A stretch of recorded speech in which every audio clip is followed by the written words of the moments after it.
하나님 말씀을 잡아서 26장 15절에서 16절 말씀을 봉독해 드리도록 하겠습니다. 게으른 자는 그 손을 그르게 놓고도 입으로 울리기를 괴로워하느니라. 게으른 자는 사리에 맞게 대답하는 사람 7보다 자기를 지혜롭게 여기느니라. 아멘. 이 말씀은 게으름에 대한 경고입니다. 우리가 은혜 받지 못하는 것은 모두 우리의 영적 게으름 때문입니다. 게으르는 자는 원하는 것을 얻지 못합니다. 또 벌려놓고 마무리를 할 수 없어요. 못해요. 그래서 입으로 올리기를 괴로워한다고 고백하고 있습니다. 또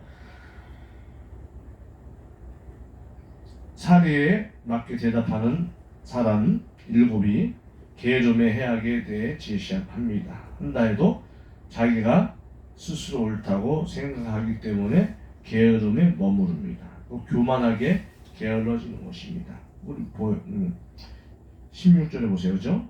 사리에 맞게 대답하는 사람 7보다를 자기를 지혜롭게 여기는 거. 안 되는 거예요. 남들이 사리에 맞게끔 이야기하면 경청해야죠. 자기가 고집피면 안 되는 겁니다. 그리고 게으른 자의 모습과 위험성이 있어요.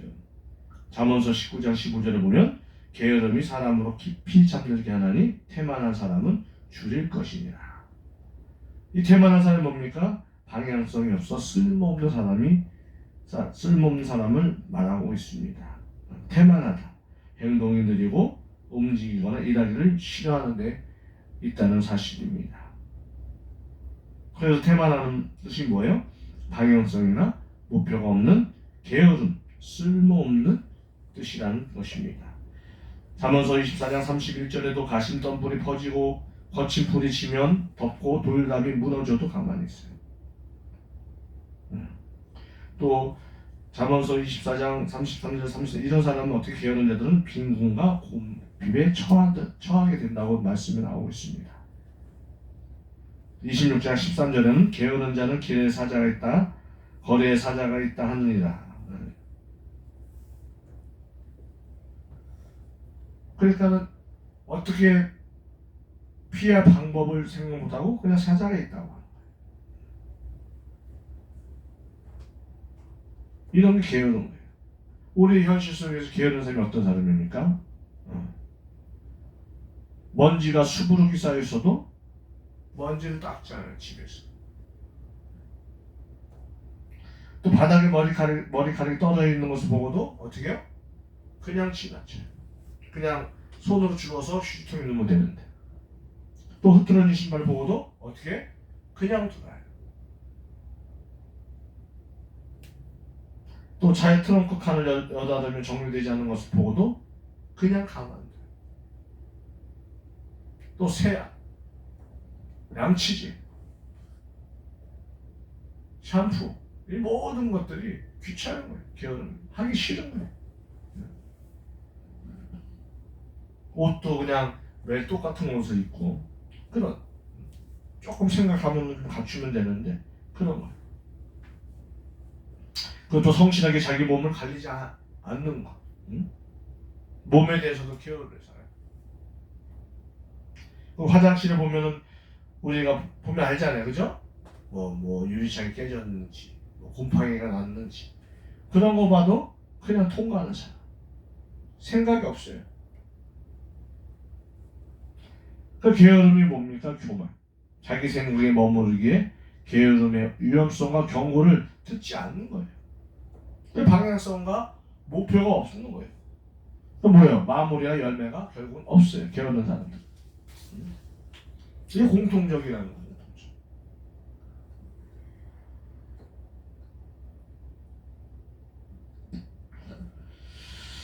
이와 같은 맥락의 잠언으로 게으른 자는 그 잡을 것도 사냥하지 아니한다 라는 말씀을 들을 수 있습니다. 즉 게으르는 자는 그 게으름이 어찌 심한지 손만 대면 잡을 사냥감도 잡기를 싫어하고 집어올려 입에 넣으면 될 음식도 넣기를 괴로워할 정도로 움직이기를 싫어한다는 것입니다. 뭡니까? 앞에 사냥감이 있어요. 뭐 닭이든 오리든 꿩이든 토끼든 뭐 사냥감이 있는데 먹이가 있는데 그걸 게을러서 손이 안 가는 거예요. 또 밥상에 식탁이 잘 이렇게 갖춰져 있어요. 그 숟가락을 떠올리지가 않는 거예요. 그걸 음식을 입에다 넣기 싫어하는 거예요. 손 딱딱 안 하는 사람. 그런 거.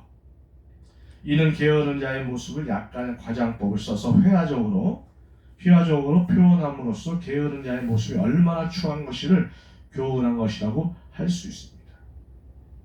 그런데 사실 영적인 관점에서 보면 이는 조금의 과장도 아니며 이러한 모습은 실로 안 믿는 세상 사람은 물론이요 믿는다고 자부하는 성도들 가운데서도 쉽게 찾아볼 수 있는 모습이라 아니할 수 없습니다.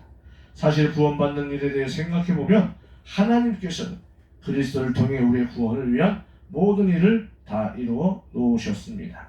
때문에 우리는 죄와 사망으로부터 구원받기 위해 에베레스트 산을 오르는 것과 같은 엄청난 고행을 할 필요도 없고 단지 이를 믿고 입으로 고백하기만 하면 되는 것입니다.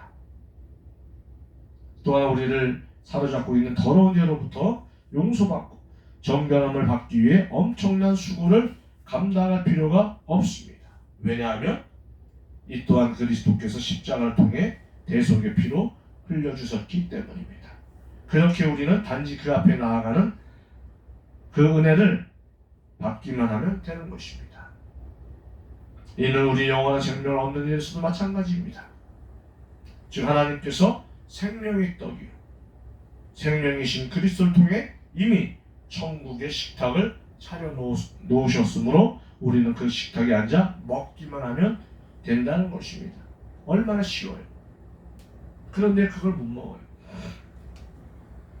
그러면 축복은 또 어떻습니까? 엘리사로부터 기름의 축복을 받기 위해 여인이 한 일은 이웃으로부터 빈 그릇으로부터 빌려오는 일뿐이었습니다. 지난주에 얘기했죠? 그리고 빌려왔습니다. 그리고 기름을 부었어요. 우리 또한 축복을 받기 위해서는 하나님께 기도하기만 하면 됩니다.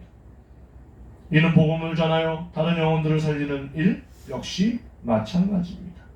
주님께서 죽은 나사로 살리셨을 때 사람들이 한 일은 동굴을 막고 있던 돌을 굴려놓는 일과 나사로를 동요매고 있는 배를 풀어주는 것이 다였듯이 우리 또한 이미 구원을 위해 이루어놓으신 사실을 그대로 전해주기만 하면 되는 것입니다.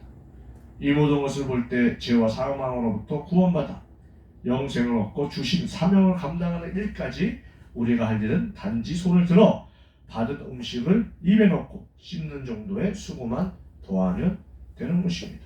그런데 이러한 일이 싫어 하나님의 은혜를 받지 못한다면 이는 그들에게 손을 넣고도 입에 올리기를 싫어하는 자보다 더 게으른 자라 아니할 수 없습니다.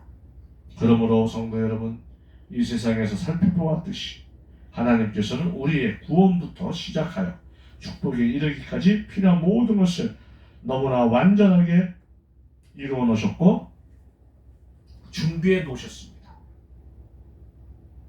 때문에 이러한 은혜를 받지 못하는 것은 전적으로 우리의 책임이라 아니할 수 없습니다. 따라서 우리는 하나님의 은혜가 부족하다고 불평하기 전에 먼저 자신을 돌아보고 우리의 게으름의 원인이 어디에 있는가를 살펴 부지런히 구함으로써 하늘로부터 오는 은혜와 축복을 풍성히 받도록 해야겠습니다.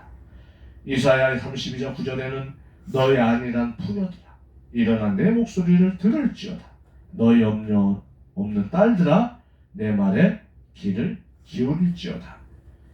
베드로후서 1장 8절에는 이런 것이 너희에게 있어 흡족한즉 너희로 우리 주 예수 그리스도를 알게 게으르지 않고 열매 없는 자가 되지 않게 하려니와. 아멘.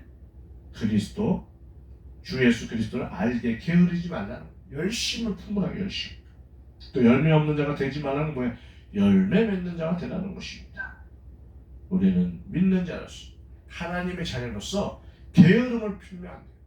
성실하게 부지런하게 누군가보다 더 열심히 사는 모습을 보여줄 때 우리가 하나님의 자녀로서 자존감을 가지고 살아가는 것입니다. 저와 여러분도 이런 믿음의 생활을 영위하시기를 주님의 이름으로 간구합니다. 아멘. 기도하겠습니다.